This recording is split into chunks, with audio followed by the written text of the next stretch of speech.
Hey, good morning. Today is another one of our first fives. So, one of the things that happens when we have kids is we always tell them to tell the truth, right? I'm sure when you were growing up, someone was telling you to tell the truth. And so, with my kids, we're always like, no, if you just tell us the truth, you'll get in less trouble than if you lie to us. Well, that seems to be something that makes sense to most of us. In fact, probably we know that's true in nearly every aspect of life. Yet sometimes what we find as people get older, they begin to embellish the truth in various ways, hoping it will make them look better, rather than just telling the truth. But it really begs the question, really, what is truth? See, we live in what we call the postmodern world. And so some people are like, what in the world does postmodern mean? Well, here's the idea that might be helpful, is often people say, well, what is truth? And your truth is not the same as my truth, and their truth is not the same as my truth or your truth. And so we begin to say, what is truth? And we begin to ask this question, what's true?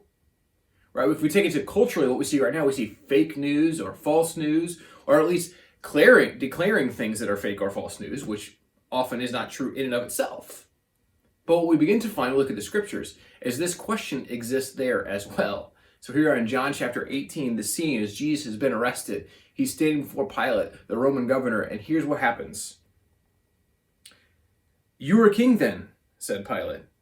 Jesus answered, "You're right in saying I am a king. In fact, for this reason I was born, and for this I came into the world to testify to the truth. Everyone on the side of truth listens to me." "What is truth?" Pilate asked. With this, he went out again to the Jews and said, "I can find no basis for a charge against him." And so, in fact, Jesus ends up being not only arrested, but executed. And Pilate found no truth in the reality that Jesus had done anything wrong. He said, well, you're a king then, right? But what's true? Jesus says, for this very reason, I'm king. I've come. The truth is that I have come, that the world may know. That God has come into the world in a new and unique way. That God has come into the world and is breaking in and doing things that no one ever thought possible. That God is coming in a sacrificial way. And so what's the truth of the kingdom of God is this. It is centered in life-giving, sacrificial, selfless love. That's what's true. Now, the truth is, in the scriptures, there's all kinds of things that we argue about and wrestle with.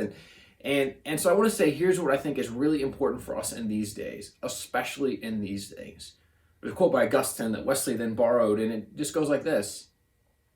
In essentials, unity. In other words, right, probably like the Apostles' Creed, that's central. In essentials, unity. In non-essentials, liberty. In other words, there's some things we can hold some different views from, and it doesn't really detract from what's central. And finally, in all things, charity. Or another way to say that is in all things, love. So what's true? Well, here's what we should be living from. In all things that are essential, unity. In all things that are non-essential, liberty. And in all things, charity or love. And so let's be people who rest in this truth. Jesus really is King. He is Lord of all. And if you and I will find that this day we trust in that, we put our hope in that above all else, and that's the truth that defines our lives, we'll find that we can rest. And what Jesus says, you're right. For that truth I have come. And so may you and I rest in this knowledge that Jesus is King, that the sacrificial, selfless love of God is what brings us hope this day. And so may you and I hope in Jesus throughout this day. And we'll catch you next time for another First Five.